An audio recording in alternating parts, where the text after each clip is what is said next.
Hello, Booktube, and welcome back. Well, you join me on the first real nice day in the UK so far this year. Hopefully, many more to come. The sun is glorious, there's no wind. So, within 30 minutes, I'm going to be out in my front garden, jet washing the front garden, all the weeds. So I'm going to be covered in crap in about 30 minutes' time. But hey ho, I'm still going to enjoy the sun out there. So I was doom scrolling through YouTube when I was having my lunch before. Oh, by the way, for the past like 2.5 weeks, I've been having cream of tomato soup with rosemary and thyme, ciabatta bread. I've been smashing these. I love it, but it doesn't really like me. I get bad indigestion, but that's not going to stop me. I'm absolutely loving it. I'm not usually the biggest soup fan.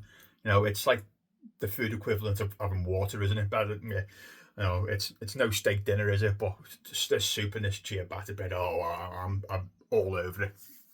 So anyway, I was doom scrolling. Mike from Bibliophile Reads had shared a video from, I believe it's Alex Archives.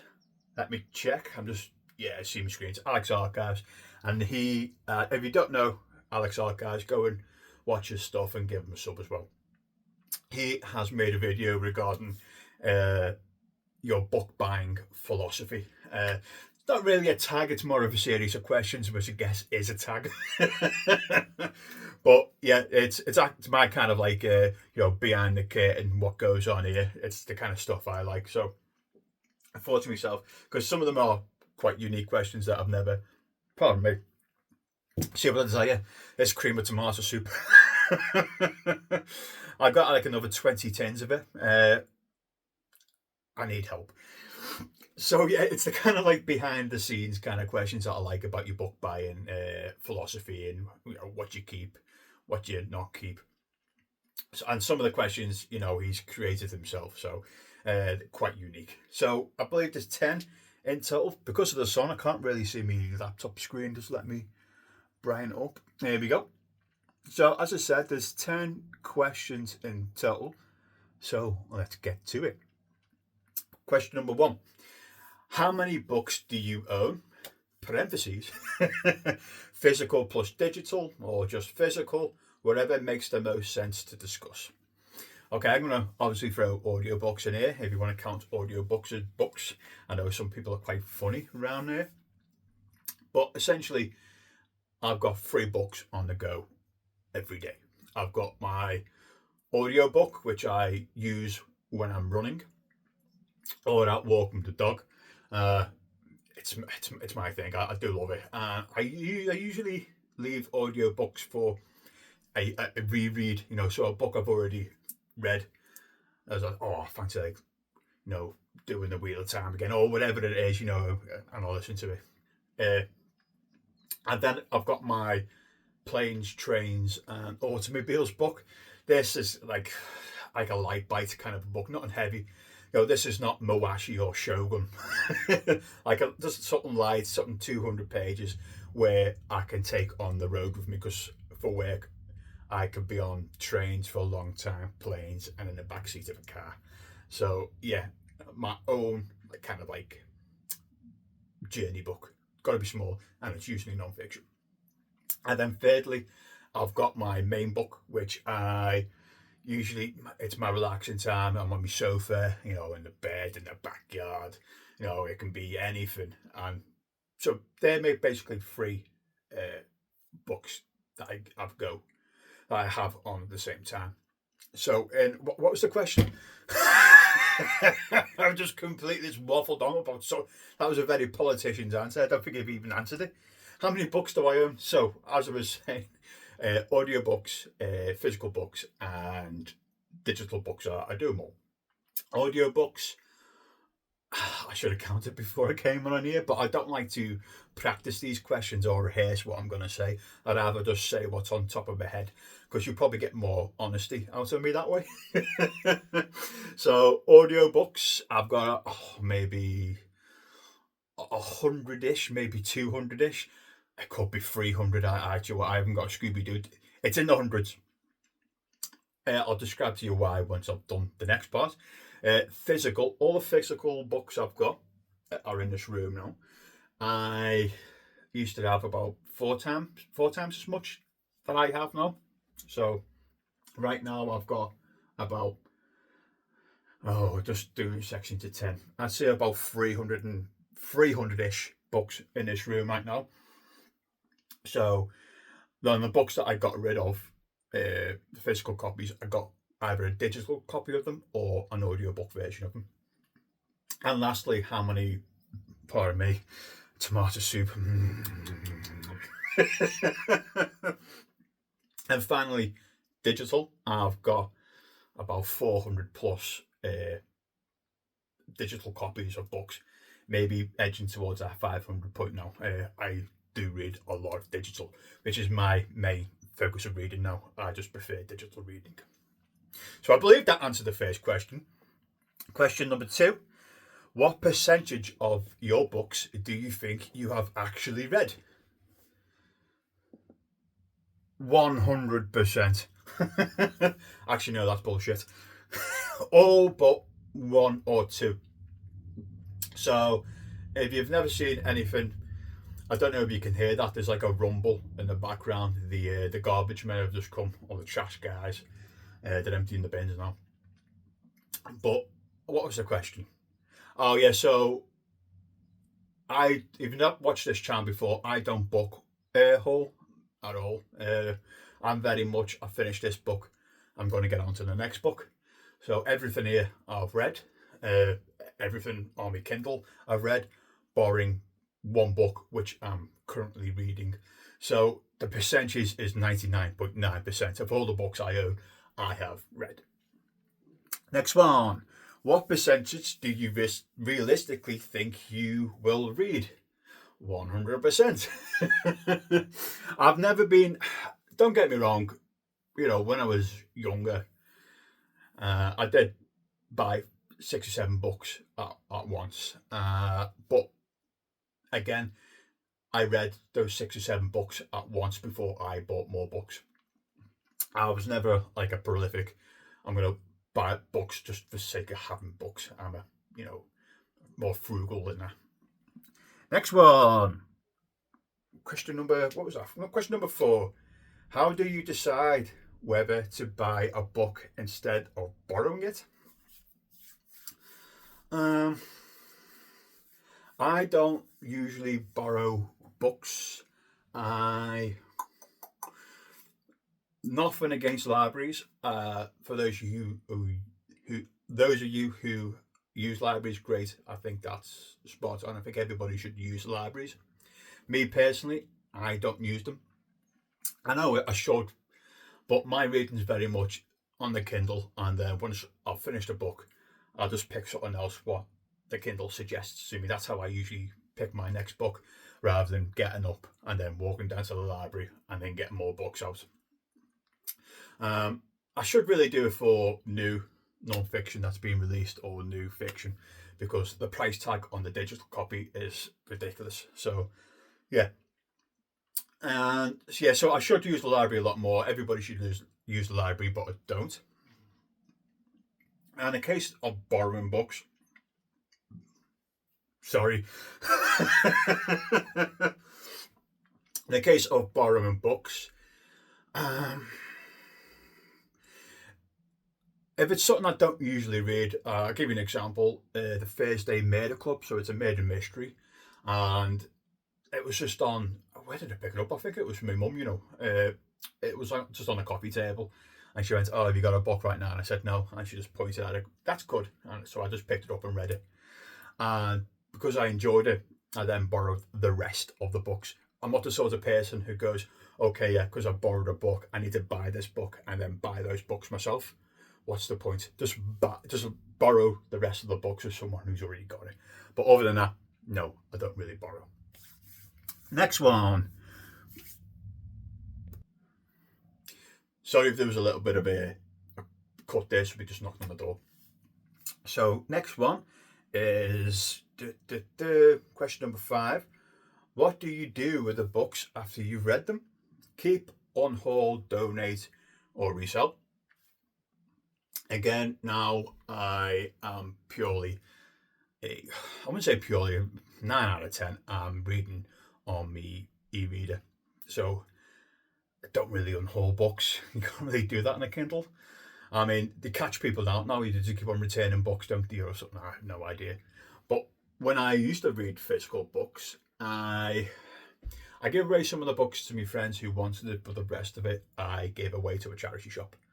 So when I completely unhauled 2/3 of my books in here, the majority went to a charity shop. Other than that, when I used to just read physical books, I had two kind of laws. I had, if I enjoyed the book, I might keep it. If I really enjoyed the book, I'd probably keep it. If I didn't enjoy the book, it's going to get shut, whether that goes to the library or whether that goes to a charity shop. If I didn't like the book, but it was a part of a series, I still kept it. I've still got the Wheel of Time books up there, and I don't like 3 or 4 of them. It's madness, I know, but I've got books I don't like still left in my collection, just because it's part of a series that I kind of connect with when I was younger. I know, it's weird, but so I keep some books I don't like, others I get rid of, usually to the charity. What makes a book worth keeping on your shelf? Is it a favourite, a reference, aesthetic, identity?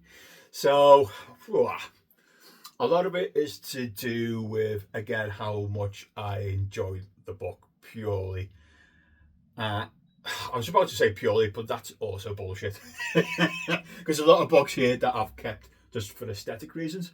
I mean, this shelf here, this is all Discworld. This is all the Discworld, like, hardback covers.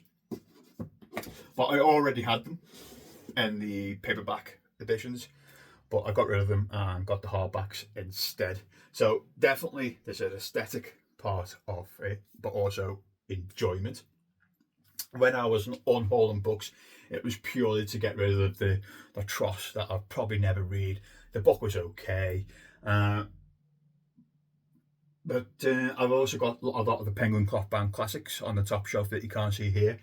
They're for aesthetic reasons. There's a large portion of them I don't like either. I don't like Frankenstein. I don't like Dracula. I don't like Turn of the Screw. Sense and Sensibility didn't really like. I know not supposed to say that against Jane Austen, but yeah. So a large portion, the biggest part is because it's my favourite, and then massively aesthetic, definitely aesthetic. Um, Identity, not really an identity, no, and not really a reference kind of a guy, to be honest with you. There's a couple of books in here that have been gifted to me, so birthday presents or Christmas presents or whatnot that I've kept, just as of in case that person actually comes round and I've dumped one of the books, you know. But yeah, they're the only times I think about I keep that book. Question number 7. Do you use an e-reader? And if so, has it reduced your physical book buying? Well, throughout the course of me answering these questions, yes, I am almost entirely an e-reader. I was never, back in the day, I'd be like, oh no, just physical all the way for me. I just don't like the idea of just looking at a machine. How wrong I was. I don't even care about just owning a book. A lot of people just like having a book in their hands and then, you know, what it looks like on the shelf, don't they buy it? I don't really care about that, even though I just answered in the previous question that I do like the aesthetic appeal. It's not an overriding thing, you know, but it's purely a digital e-reader now more than anything, and it's increased my reading. It just helps you out. It's a better way to read, and having an e-reader has completely and utterly decimated my physical book buying. Question number 8. How often do you use the library instead of... I've answered this question as well. How often do you use the library instead of buying books? And for what kinds of reads? I, again, used the library that much at all, if ever. I can't remember the last time I.